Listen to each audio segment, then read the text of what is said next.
Parang ang tingin kasi ng mga Chinese, parang bakit ganito ang Pilipinas? Like, sinabi nyo, tapos mamaya hindi nyo gagawin. Or parang there's an issue of trust eh. Hindi na nila... Ang China kasi, very consistent sila sa kanilang stand. Kung titignan mo lahat at i-review mo lahat ng kanilang mga statement, consistent. Talagang gano'n ang stand nila. Si PBBM. Sabi niya that we're open to talks, we're trying to talk with China, we're exploring some kind of negotiation with China and blah, blah, blah. Sabi ko, may ganun ba siyang sinabi? Also, kung ganun pala, bakit nagkakaroon ng escalation of tension kung you are talking to China? So, ang posisyon ng China, they're open. Pero yung issue ng trust, yun ang problema. Hindi ko alam kung hanggang saan tinatrust ang current administration. Prof, na yung masyadong pagkiling ng pamahalaan sa mga kano, nangangahulugan na sunog na ang tulay sa pagitan ng China at ng Pilipinas? Ang alam ko kasi sa China, they are willing to negotiate and they're still willing to talk and negotiate. Kasi ganun naman ang posisyon nila. They're open to that. Pero iba kasi, because it's a standard operating procedure. If may dispute, pag-usapan nyo at yun ang kanilang stand. But there is something that we need to factor in. Mayroon na kasing lamat ang trust. Pagdating sa trust, may lamat na yan eh. Ang alam ko, pagdating sa ipagtitiwalaan pa ba ng fully ang current administration ng Pilipinas, that's a very, I'm not sure about that. Parang there's a big question. Kasi parang ang tingin kasi ng mga Chinese, parang bakit ganito ang Pilipinas? Like, sinabi nyo, tapos mamaya hindi nyo gagawin. Or parang there's an issue of trust eh. Hindi na nila tinatrust talaga fully ang current admin. So, in that sense, meron kang struggle, or may challenge ka. Pero, in terms of the bridge, kung kaya pang i-bridge at kaya pang mag-usap, I think they're open to it. They're open to talks and they're open to consultation and negotiation. However, on our part, we need to prove to them as well as na you're trustworthy enough. Kasi ang difference kasi ganito, ang China kasi very consistent sila sa kanilang stand. Kung titignan mo lahat at i-review mo lahat ng kanilang mga statement, consistent. Talagang gano'n ang stand nila. On our side kasi, napaka-inconsistent natin. Every now and then, nagbabago. Tulad ngayon, last October, I think yesterday or the other day, na-interview si PBBM. Sabi niya that we're open to talks, we're trying to talk with China, we're exploring some kind of negotiation with China, and blah, blah, blah. Sabi ko, may ganun ba siyang sinabi? Also, kung ganun pala, bakit nagkakaroon ng escalation of tension kung you are talking to China? So may mga ganun kasing statement na para bang napaka-confusing, tsaka napaka-inconsistent. Tapos mamaya pag nandito siya sa ibang bansa, sabihin niya na, oh, we need the trilateral pact because we need to counter the assertiveness of China in the South China Sea. So we need this trilateral pact between Japan, United States, and the Philippines. So para bang, ano ba talaga ang stand mo? So on the part of China, they're open to this kind of possible dialogue. But on the other hand, at the back of their mind, nasa back of their mind kasi, para bang, kaya ba nating pagkatiwalaan to? Kasi ang nagbabago-bago eh. Napaka-inconsistent. Ngayon okay, bukas hindi. Or most of the time hindi. So, ganun ang sitwasyon. So, I am not sure if in any case how far it would go. Pero kung itatry siguro ng current admin na talagang magkipag-usap in a sincere and open-minded and a more cooperative, at saka meet halfway, I think magagawa ng paraan. Magagawa ng paraan. Kasi ang naman dyan, I think what China wants really is to have the status quo at saka ma-maintain din yung status quo na walang gulo sa South China Sea. Kasi it would not be to their advantage then, economically speaking.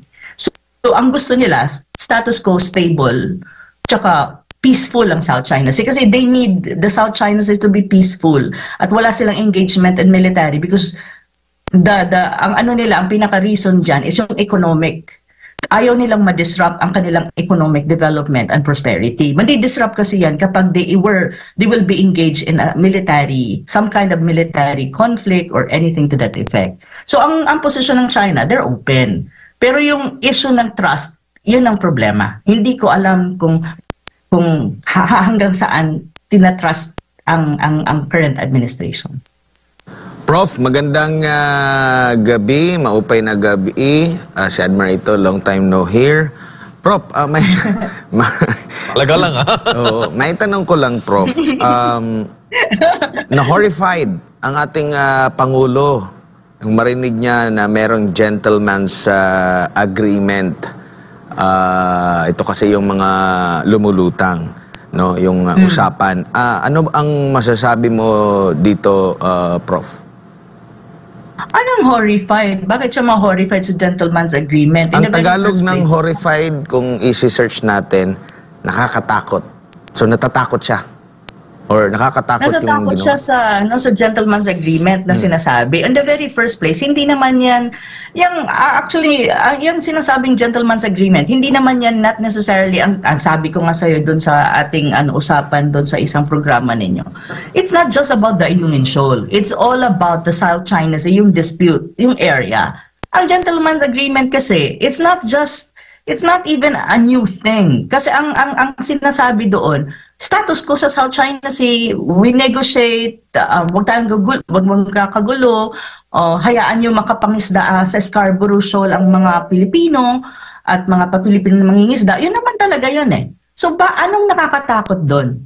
Hindi ako talaga, medyo tumaas yung kilay ko kasi nang nabasa ko yan sa Facebook na horrified or parang nakakatakot. Anong nakakatakot doon? Mas natatakot ako sa posture ng current administration ni PBBM ngayon. Kasi baka sa kanyang posture at sa kanyang bravado at assertiveness dyan sa South China Sea as if he will be backed up by the United States, mauwi tayo sa gera. Doon ako natatakot. So gentleman's agreement, it's not a secret deal. There's a lot of news items and news clippings na napag-usapan yan at nailathala yan sa lahat ng periodiko nung panahon ni President Duterte. At yung gentleman's agreement na yan, it's not even just between the Philippines because it is all about the status quo in the South China Sea. May tinatawag kang declaration agreement, it's like a DOC, the Declaration of Conduct in the South China Sea. Yun ang pinapalooban, doon naka-embody yung tinatawag mong gentleman's agreement during the Duterte administration kasi ang sinasabi ng DOC is status quo in the South China Sea. Ibig sabihin, walang iwasan ng skirmishes mo, walang magtatayo ng bagong structure sa mga occupied na mga areas ng mga claimant states.